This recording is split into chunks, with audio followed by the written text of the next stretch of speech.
this place, where I've never been, which I think is a little bit different politically from what I'm used to. Virginia is not the bluest or most liberal or most progressive place. Virginia, for the first time in history, last year voted for the less racist of the two candidates for president, and it was a black guy, and so did North Carolina. That being said, the white Democrat running for senator won by a lot more. So it's not, we don't have everything straight in Virginia.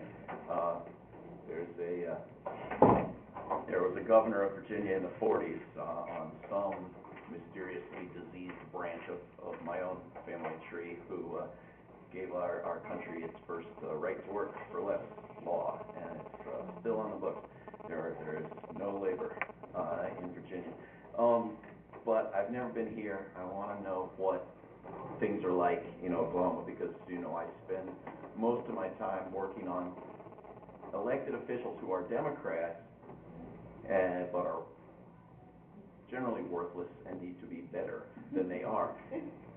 You have a different problem when you don't even have, the worthless Democrats who need to be improved. You've got Republicans who are virtually guaranteed to be worthless.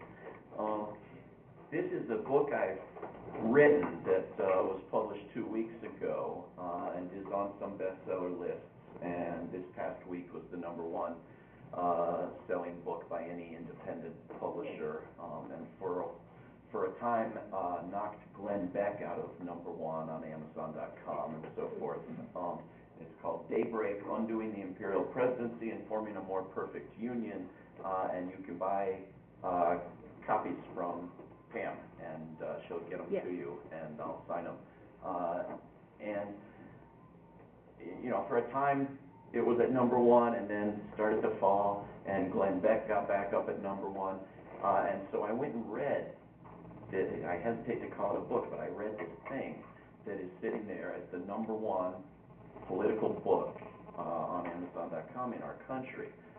It's called Common Sense, and it's made to look like Tom Paine's book, but it's by Glenn Beck, except that Glenn Beck didn't write it. It's written with Joseph Carey, who presumably is the guy who actually wrote it, and it's very short, small words, simple ideas, and yet it's very, very dangerous and damaging and destructive.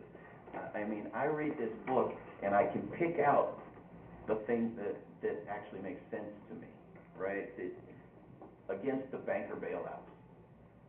Over 90% of us were against the banker bailouts. This goes across the political spectrum.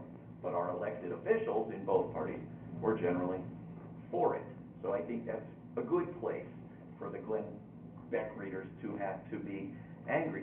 The gerrymandering of the districts that guarantees incumbents their seats, all of the corruption that guarantees incumbents their seats, and you can't vote challengers in.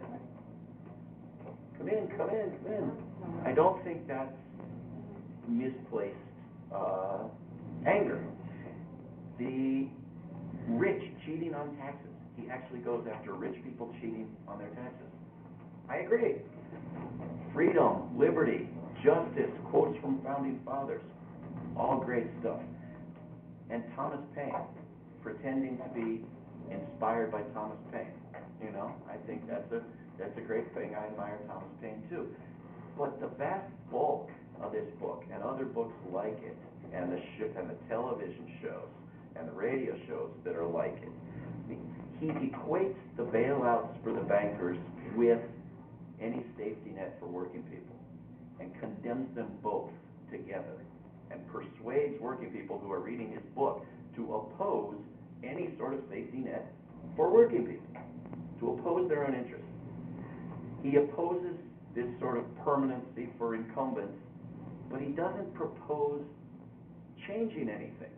He just wants to get people angry about that and then direct that anger somewhere else.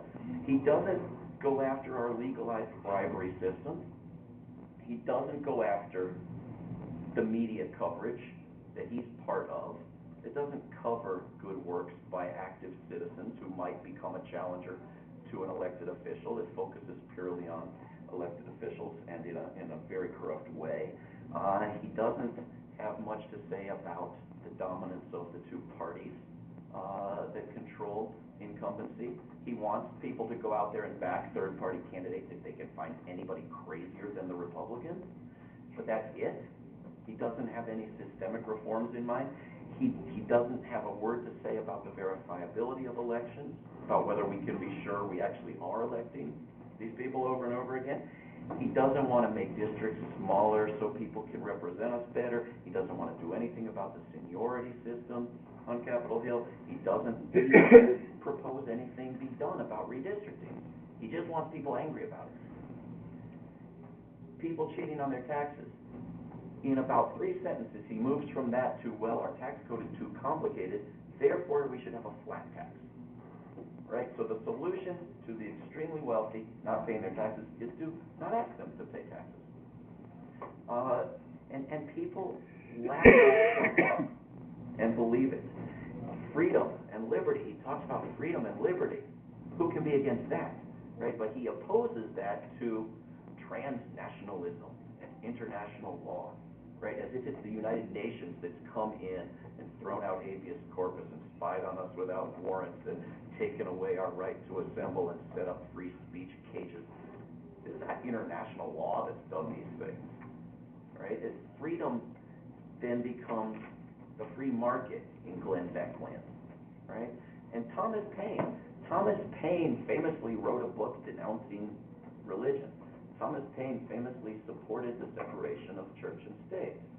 Glenn Beck advocates religion as the solution to all political problems. He also opens his book by addressing it to the people he wants to read it. And he describes those people. I think I know who you are. You've saved enough money, but some of your accounts have suffered. You haven't got a house that you can't afford. You aren't irresponsible like poor people. And you like to speak your mind, but you've long since given up speaking in public for fear of being accused of racism and homophobia. So here's a book explicitly addressed to white people, straight people, non-poor people, right? And he proceeds through the course of the book to misdirect righteous anger at black people and immigrants and gay people. So we're supposed to be mad at things like the taxing of corporations, right? As ordinary citizens, we're supposed to be mad at that. We're supposed to be mad at politicians, quote unquote, insisting that groups maintain their cultural identities and languages. That's supposed to be the big trouble we're facing, right? Not wars, not stripping away our rights, not injustices, not lack of jobs and income and health care, but politicians insisting that groups get to keep their identities. We're supposed to hate government spending more than anything else. We're supposed to hate government spending, especially on education. That's the worst of it. Because of course, if we had better education, how many books could this guy sell? We're supposed to despise government spending. But not one word about military spending or war spending. Over half of our discretionary spending, not one word about it. He wants us to be mad about spending on skateboard parks and spending on tattoo removal. He finds bizarre earmarks for a fraction of a percent of the cost of anything serious we could be discussing, and that's what we're supposed to be mad about. He attacks congressional salaries.